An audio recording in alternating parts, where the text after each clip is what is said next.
Good morning, everyone. Oki, Dadanastada, Ambawastich, Tansei, and welcome back. Joining me this morning is City of Calgary Infrastructure Services General Manager Michael Thompson, who will be speaking in a few minutes, and we are also joined by Director Francois Bouchard. I want to start by thanking all Calgarians and all folks in Airdrie, Strathmore, Tsuut'ina Nation, and Chestermere for continuing to do your part in following the outdoor water restrictions as we here at the city work to fully restore water flow since the original water feeder main broke on the 5th of June. We shared some good news about 2 weeks ago that indoor water use could return to normal. And since then, I've had a chance to connect with many of you at community events.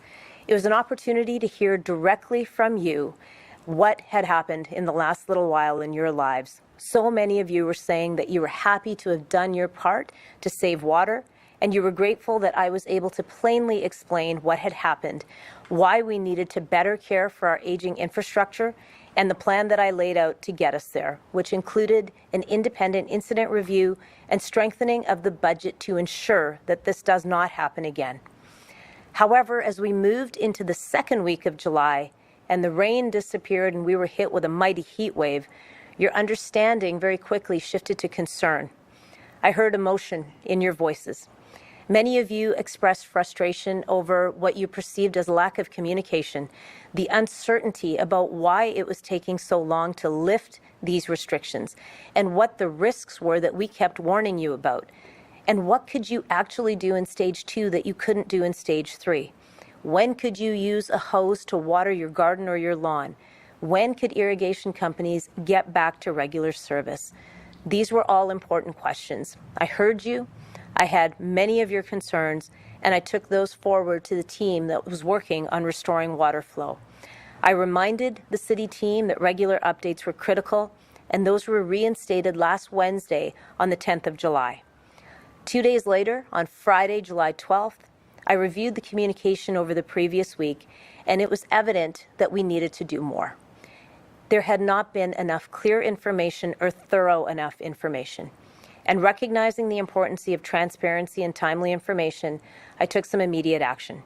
This past weekend, I met with our infrastructure team and I asked them question after question until I fully understood the rationale for remaining in stage 3 restrictions, including the types of risks we were assessing and the contingency plans that would address any issues we may find. I also asked for a full briefing for council so we could properly answer any questions that were coming to us from members of the community. I'm here with all of you today because I have enough information to share the state of the Bears Paw feeder main pipe in plain language that answers your questions. I'm also committing to continuing communications with you 3 days a week. I'll be with you Mondays, Wednesdays, and Fridays until things have moved into stage 1 restrictions. The goal is to keep you informed on the status of the outdoor water restrictions and any other pertinent developments with the pipe and the water supply. So you'll see me again on Wednesday, the 17th of July at 8:30. I'm thanking you again for your patience and your understanding as we work through challenges. Your feedback has been invaluable and it drives us to both improve our service and our communication. So let's talk about water flow and the possible risks that have kept us in stage 3. And again, General Manager Thompson will provide more detail in a few minutes. In a nutshell, the feeder main has been filled with water. And the caution that we are exercising right now is the speed at which we flow water through the pipe. The speed of flow has been increasing over the past 2-week period. And as we have increased that speed, we have monitored how the pipe is responding to that pressure. And because things are looking good at the moment, with only one pump turned on at the Bears Paw plant, the plan is to turn one more pump on midday today to increase the speed at which water can flow. The water operations team will be using acoustic monitoring, and they will be carefully watching pressure increases over the next 72 hours. If there are no issues, it is possible that more information about moving to stage 2 will be available on Thursday. I understand that not being able to water your gardens or your lawns more frequently can be a concern for you, but let me be clear about why we need you to hang on a bit longer. I cannot stress enough that the next 72 hours are critical to understand how the pipe is responding to speed of flow. Turning on an additional pump means that pressure has to be carefully monitored, ensuring that we can identify any issues that may exist. It may be a situation where everything goes smoothly, or it may be a situation where increased speed and pressure lead to another hotspot that will need to be addressed. There are clear contingency plans in place in case of any issues, and this includes having contractors, city crews, equipment, and spare parts readily available to respond immediately. The private sector companies that we rely so heavily upon for this restoration work remain fully engaged with us, and I am grateful for their commitment. I'm now going to turn things over to General Manager Thompson for more information and details on what you can expect in the next 72 hours.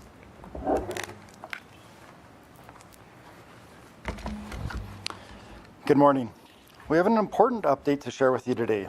We continue to make progress on returning the Bears Paw feeder main back into service. Today, I will share how we plan to increase flow through the pipe, which, if successful, will lead to easing of water restrictions.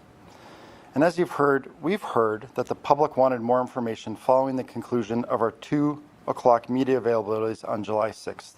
I apologize for any lack of information. Last week, we restarted our daily updates, either through live streams or media availabilities, to ensure we keep you posted as we move through this situation. On June 5th, we had a catastrophic break in the feeder main. This break was unexpected and severely limited our ability to move water from Bears Paw water treatment plant through the city.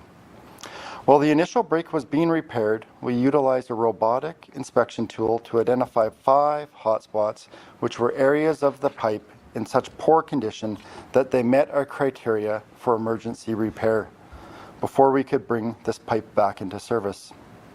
Our priority was to restore service as quickly as possible so we could return to normal indoor water use and ease outdoor watering restrictions. Ever since we started bringing the pipe back into service, we have been monitoring closely for any signs of further issues. As I've shared in the past, we know there are other areas of structural weakness in the pipe, and this has been informed by that robotic inspection, the ongoing acoustic monitoring that we're doing. And it will also be informed by the information we receive back from the pipe diver at the end of July. Our monitoring over the last few weeks has allowed us to learn a lot more about the pipe and its condition. As we have carefully increased the pressure and flow in the pipe, we have been monitoring how it has been reacting. We have been measuring the pressure at various points along the pipe, and using acoustic monitoring devices, we've been listening for snaps in the wires that coil around 350 times each 16-foot long segment of pipe. We're particularly focused on wire snaps in the area stretching from where the initial rupture happened to where the repair work was completed. We're not concerned about the sections that were just repaired, but we are watching other sections of the pipe in this stretch. Since we've brought the pipe back into service, we've detected 3 new wire snaps in various locations. To be clear, this does not mean we need to repair or replace these sections of pipe in an emergency manner, but it does mean that we need to be measured and thoughtful in how we proceed. We know people are eager to have outdoor watering restrictions lifted. The key to doing this is increasing the flow of water through the feeder main. The pipe is full of water right now, but it is not moving as quickly as it usually does. By using pumps to increase the speed of the water flow, we will increase the amount of water we can supply to you each day. Right now, we are at stage 3 restrictions. This is because the flow of water through the pipe is only at 55% of normal. At this flow rate, we need stage 3 restrictions in place to make sure that water demand doesn't exceed what we are able to supply. This chart shows how much flow we need in order to move to each stage of restrictions. As you can see, we need a 70% flow to be able to move to stage 1 and stage 2 restrictions, and then a 75% flow to be able to ease all outdoor watering restrictions. Increasing the water flow creates pressure in the pipe, and that in turn can cause stress on the pipe wall. This means that there is risk. After carefully monitoring and analysis, we have decided that we are ready to take a calculated risk to increase the flow. And starting today, we will turn on an additional pump at the Bears Paw Water Treatment Plant, which will increase the flow through the pipe. If all goes well, after we turn on the additional pump, we will be at a 70% flow, which will move us to Stage 2 outdoor water restrictions on Thursday. If things continue to go well, we would then look to move to Stage 1 outdoor restrictions on Monday, July 22nd. And if we get to Stage 1 restrictions and the pipe is operating as expected, we will once again increase the flow through the pipe, which will allow us to remove all restrictions. Like you, we want to lift as many restrictions as we can. Our move today is trying to strike a balance. We're managing the risk between increased water flow, which will help lessen water restrictions, and the pipe's overall stability. One of the risks as we proceed is that we could detect signs of trouble, like additional wire snaps, that may mean we have to stop increasing the flow through the pipe. This could result in a situation where we have to stay in some form of outdoor water restrictions.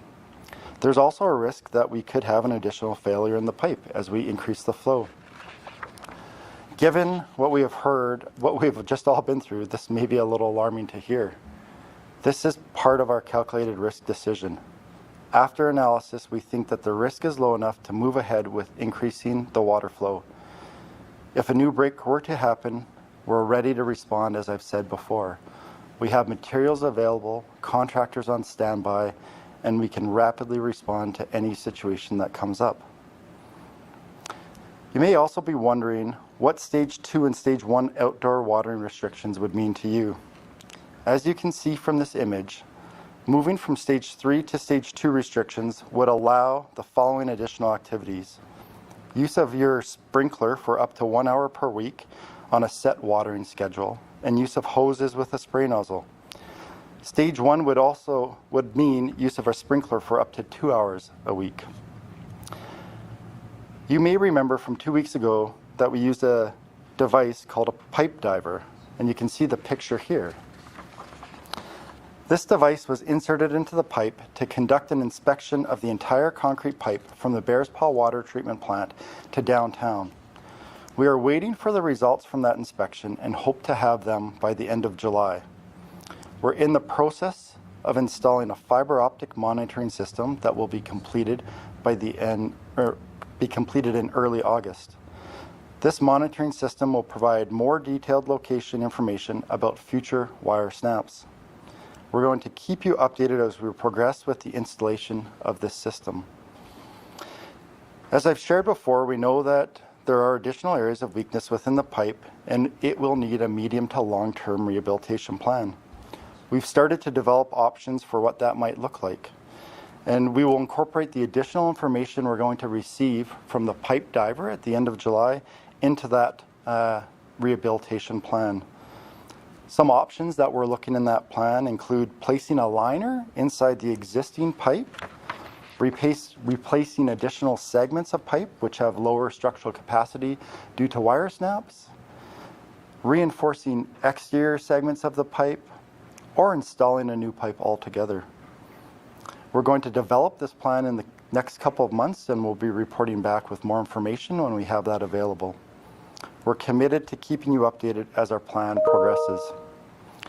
Throughout this water event, we've been intentional about balancing water usage and supply. We've been working with businesses to manage their water needs.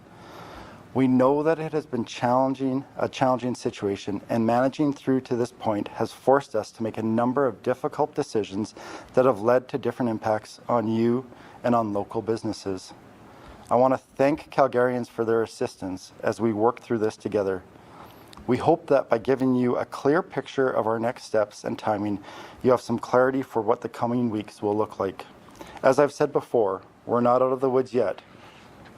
As we move to ease restrictions over the next 2 weeks, we will keep you updated as to our progress and any setbacks we might experience. We'll continue to provide you with daily updates, whether it's through our 2 p.m. live stream or media availabilities. But note, we will not have a 2 p.m. live stream today because of this media availability. As always, I would like to thank you for your continued support. We know that this has been a difficult situation, and we appreciate how you've come together to implement different water conservation measures throughout this situation. Each of your individual actions has helped the entire community. Thank you. Thank you very much, Michael. You can now clearly see why we are in an important period of our water restoration work. This is why we remain in Stage 3 restrictions.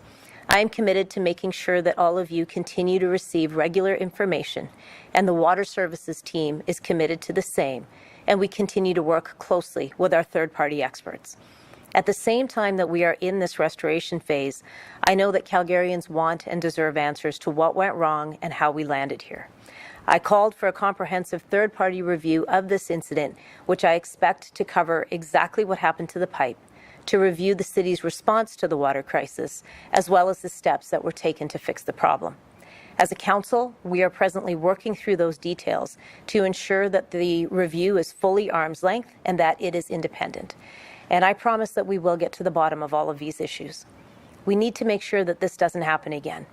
While we have already taken steps to improve monitoring and to ensure that we have supplies on hand to fix the system should we experience any problems in the future, we can certainly do more. I've promised a wide-ranging examination of the city's underground infrastructure, and I committed to work with my city council to ensure that there's enough of a budget to run a thorough inspection of all underground water pipes. And going forward, I will continue to ask important questions to find out what we need in the budget so we have technology and inspection methods required to fully understand at all times the state of our water infrastructure. I have also committed to taking our learnings and advocate for all municipalities across Canada. We need a national push to ensure that funding is available to fix and replace vital infrastructure before we see any more catastrophic failures. As I've said before, if this can happen in Calgary, it can happen anywhere. So please stay tuned for that important work. I want to thank you all again for your understanding, for your patience, and your good work at being fantastic water stewards. I will see you again on Wednesday at 8:30 a.m. And now we will turn things over to Jose to field any questions from the media. Mr. Crouse with Flagmore. Just curious, we've been at 55% for about 2 weeks now. This is probably a question for GM Thompson or maybe Director Bouchard, but what's changed? You know, what have we learned about the pipe that has taken 2 weeks of Stage 3 water restrictions? Yeah, thanks for the question. So we've really been watching and monitoring the pressure through the pipe and those wire snaps like we've talked about. And so we had heard initially 3 wire snaps in different locations along the pipe, so they weren't concentrated. We've also been learning a lot about the pressures that happen when we turn and turn off our pumps. And so we've really been learning how we can control pressures in the pipe by using various methods of turning on our pumps. And that's really given us the confidence that we can go and turn on another pump today, which will increase the flow through the pipe. If we're going to watch the pipe and see if it's stabilized, if we're not hearing any issues, and if we're comfortable with that, that will allow us to move to Stage 2 restrictions on Thursday.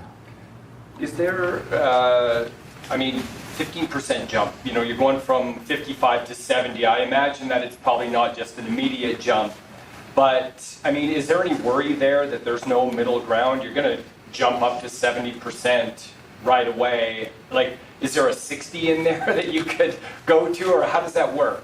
This is our next step, and so that's as we've talked about the configurations we have and how we bring pressure and flow back into this pipe. This is the next step, and so we're ready to take the next step.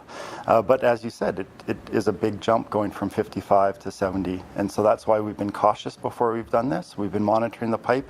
We're ready to do this, and we're going to be listening to the pipe to see how it responds as we turn that additional pump on today. Mr. Dubois, CBC.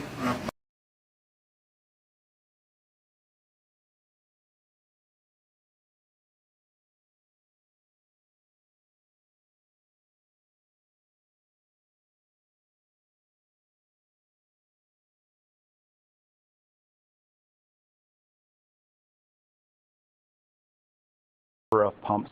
It's a very complex station, as you could imagine, operating a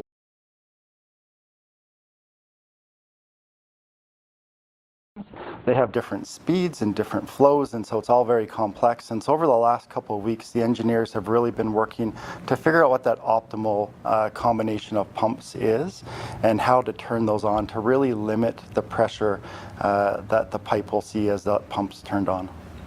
And you laid out the options for the remediation of the pipe, medium to long term. Do you have a sense of the cost range from one to another? And also, as a non-engineer, it sounds to me like you lose the pipe when you do any of that work. Is that correct? So we're looking at, don't have answers on what the costs for a rehabilitation would be. That will be part of the lines to some of those.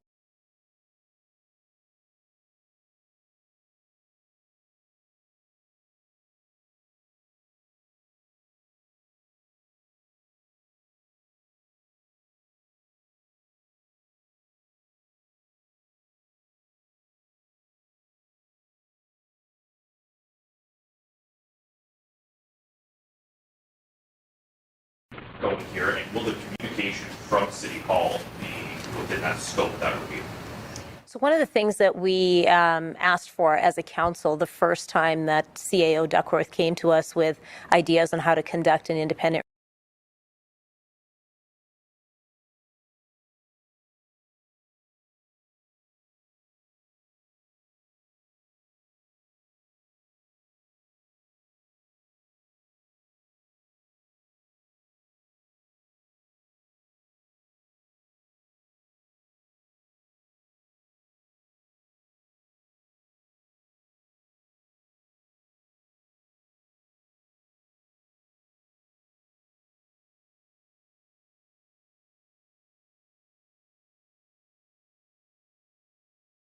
more ideas to make sure GM Thompson weigh in on more.